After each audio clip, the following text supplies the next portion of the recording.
Tonight, I'm very pleased to welcome a man who has been an incredible champion for so many of these values that we all share, and we've shared them for a long time.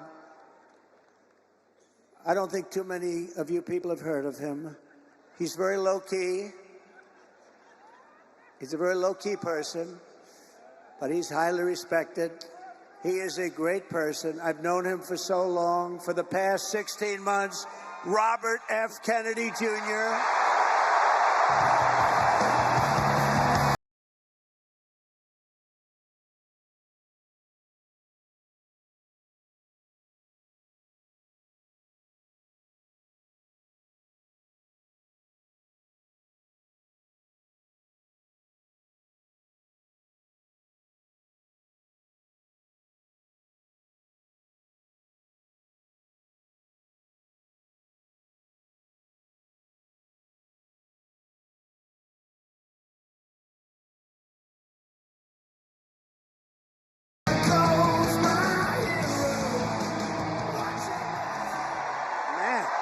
Whoa.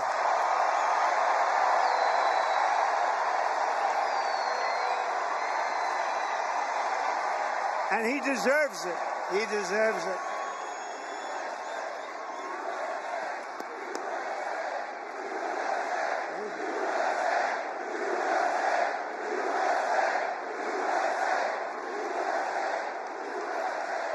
For the past 16 months, Bobby has run an extraordinary campaign for President of the United States. I know, because he also went after me a couple of times. I didn't like it. And I mean this sincerely. Had he been allowed to enter the Democrat primary, he would have easily beaten Joe Biden, but they wouldn't let him in. They put up rules. I've never seen rules like he had to have 65% of the vote in order to run, you know, little things like that.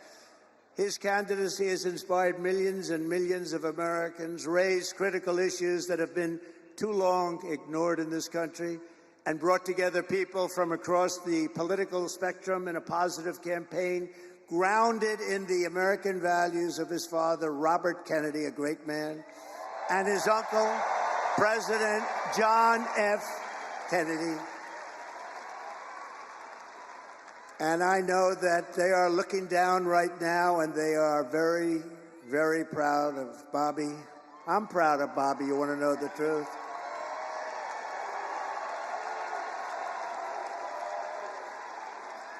And I don't think I've ever introduced anyone that got applause like he just got. I must tell you, I don't think it's true.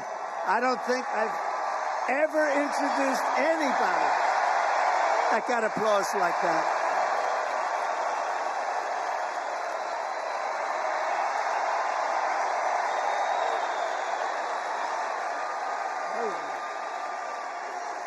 Amazing. It's true.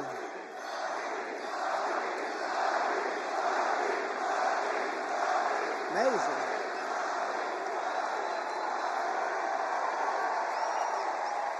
Soon after I can't even believe I have to say this, nearly assassinated in Pennsylvania last month, Bobby called me to express his best wishes.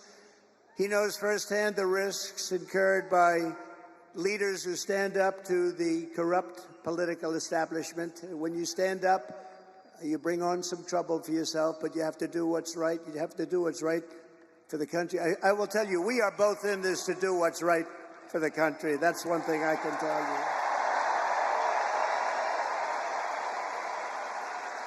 He lost his father and uncle in service to our country, and Bobby himself was subject to repeated threats to his safety during the course of his campaign while being denied protection by the Harris-Biden administration. And this is a tribute in honor of Bobby.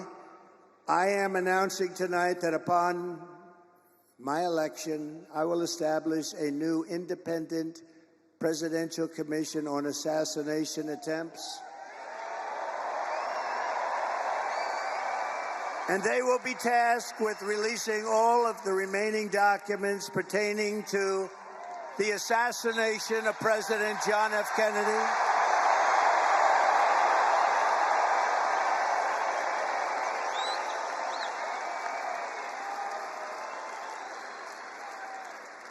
And they will also conduct a rigorous review of the attack last month. But I tell you, I have never had more people ask me, please, sir, release the documents on the Kennedy assassination.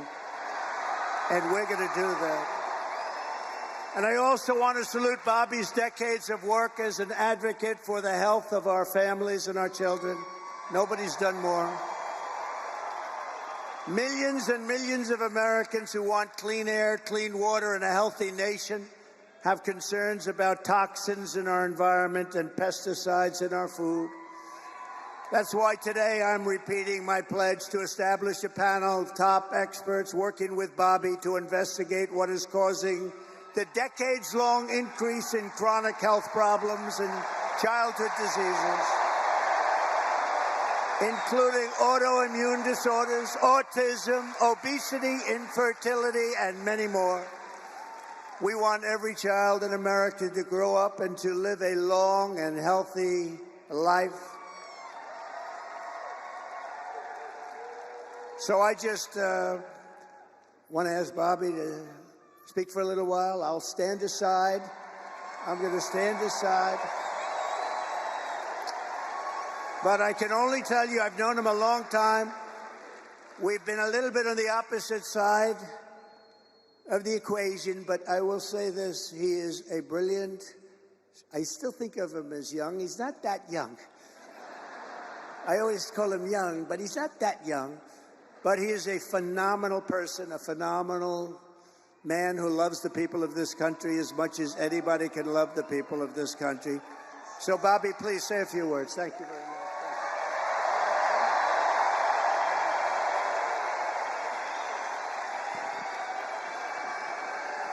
Thank you. Thank you, President Trump.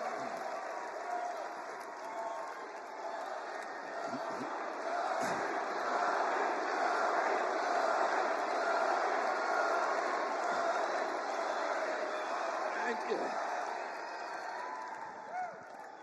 Now, a few hours after the assassination attempt at Butler, I got a call from a safe food advocate named Kelly Means, who's been fighting for many years to try to end the corruption at CDC and FDA and USDA. And these institutions, these regulatory agencies, are actually run by the big food processing companies, the big ag and the chemical companies that they're supposed to regulate. And he said to me that he'd been advising me for many years and on my campaign. And he told me that night that he was also advising President Trump.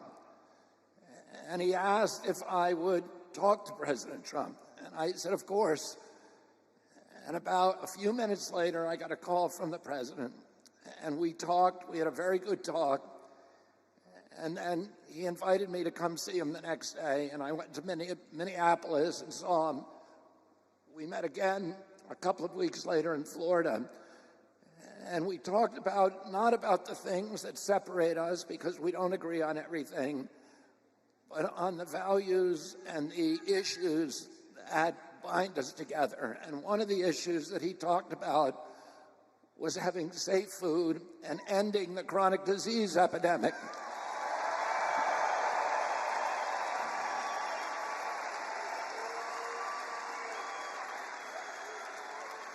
Our children are now the unhealthiest, sickest children in the world. Don't you want healthy children? And don't you want the chemicals out of our food? And don't you want the regulatory agencies to be free from corporate corruption? And that's what President Trump told me that he wanted. He also told me and he wanted to end the grip of the neocons on U.S. foreign policy.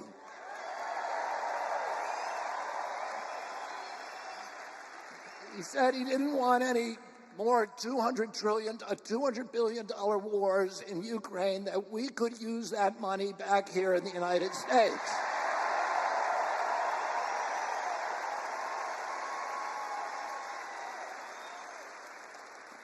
And the best way to build a safe America is to rebuild our industrial base and rebuild the middle class in this country. And don't you want a president who's going to get us out of the wars and who's going to rebuild the middle class in this country?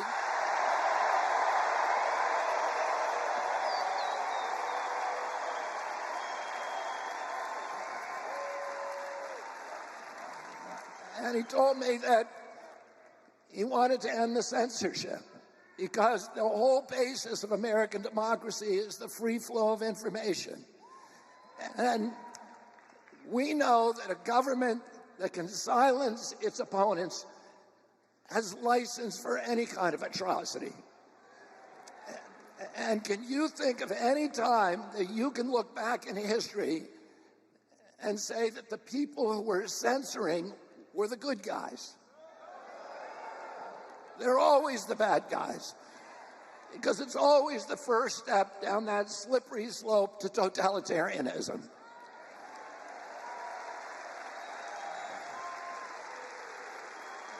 And don't you want a president who's going to protect America's freedoms?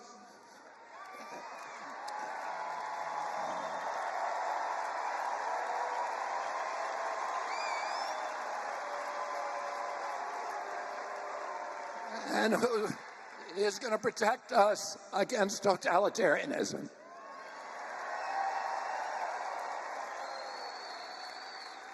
And I want to ask you again, don't you want a safe environment for your children?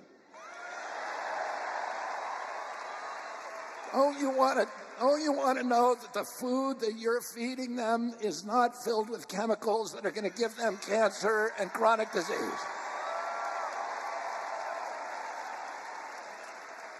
And don't you want a president that's going to make America healthy again?